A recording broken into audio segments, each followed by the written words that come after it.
Hello friends, welcome to my channel. உலக சுகாதார அமைப்பின் கணிப்பின்படி கொலஸ்ட்ரால் அதிகரிப்பால் வருடத்திற்கு 2.6 மில்லியன் மக்கள் இறக்கின்றனர்.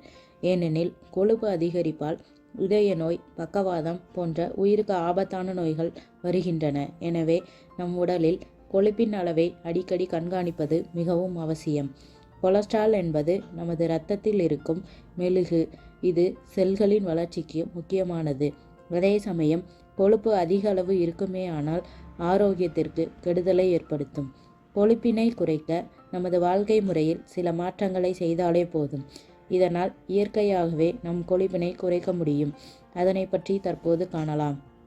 தினமும் காலை எழுந்ததும் வெறும் வயிற்றில் வெதுவெதுப்பான சுடுநீரில் எலுமிச்சை சாறினை பிழிந்து குடித்து வந்தால் உங்களுடைய வயிறு சுத்தம் செய்யப்படும்.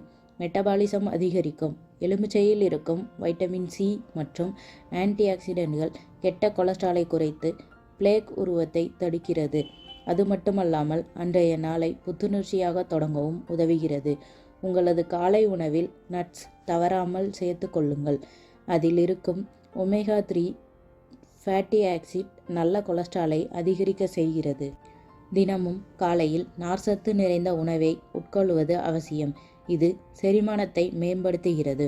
உணவில் இருக்கும் சத்துக்களை உறிஞ்சுவதற்கு இது உதவி செய்கிறது. இதனால் கொலஸ்ட்ரால் குறைந்து நீண்ட நேரம் பசிக்காமல் இருக்க செய்கிறது. தினமும் 20 முதல் 30 நிமிடம் நடைபயிற்சி செய்வதன் மூலம் கெட்ட கொலஸ்ட்ரால் குறைந்து நல்ல கொலஸ்ட்ராலை தூண்டுகிறது. இதுவே காலையில் இந்த நடைபயிற்சியினை மேற்கொண்டால் அந்த நாளே சுறுசுறுப்பாக இருக்கும்.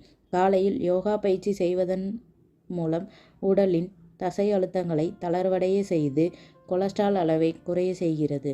எனவே நீங்கள் 10 முதல் 15 நிமிடம் யோகா செய்தாலே கொலஸ்ட்ரால் அளவில் பெரிய அளவு மாற்றம் ஏற்படும். காலையில் உங்களுக்கு காஃபி குடிக்கும் பழக்கம் இருந்தால் அதை இன்றே கைவிடுங்கள். இதற்கு பதிலாக கிரீன் டீ குடிக்க பழகுங்கள். கிரீன் டீயில் ஆன்டி ஆக்சிடென்ட் அதிகமாக நிறைந்துள்ளதால் இது கெட்ட கொலஸ்ட்ராலை அதிக அளவில் குறைக்கிறது. இது இருதய ஆரோக்கியத்திற்கு நல்லதாகும். காலையில் சர்க்கரை நிறைந்த டீ, காஃபி, ஜூஸ் என எதுவாக இருந்தாலும் உடனே தவிர்ப்பது நல்லது. இது கொலஸ்ட்ரால் அதிகரிக்க காரணமாக அமைவதால் உடனே தவிர்ப்பது நல்லதாகும். இந்த வீடியோ பிடிச்சிருந்தால் லைக் பண்ணுங்கள், ஷேர் பண்ணுங்கள், சேனலை சப்ஸ்கிரைப் பண்ணுங்கள்.